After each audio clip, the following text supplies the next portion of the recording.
Pentru imprimantele HP Laser 137, care nu permit imprimarea rapoartelor datorită chipului de pe cartuș epuizat, cu contorul Life Remaining pe 0%, vom efectua imprimarea rapoartelor necesare pentru resoftare în Tech Mode. Dacă imprimanta e în standby, facem click pe OK ca să iasă din standby și efectuăm rapid următoarea combinație de butoane.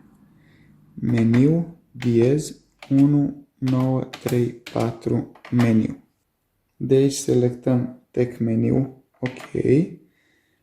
Derulăm cu săgeata din dreapta către Report, OK. Derulăm din nou către Configuration, OK. Print, Yes.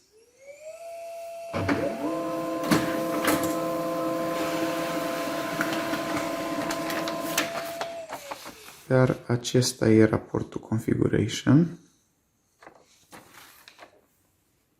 Accesăm din nou meniu, Tech Meniu, derulăm către Report și de data aceasta Supplies Information. Print, Yes.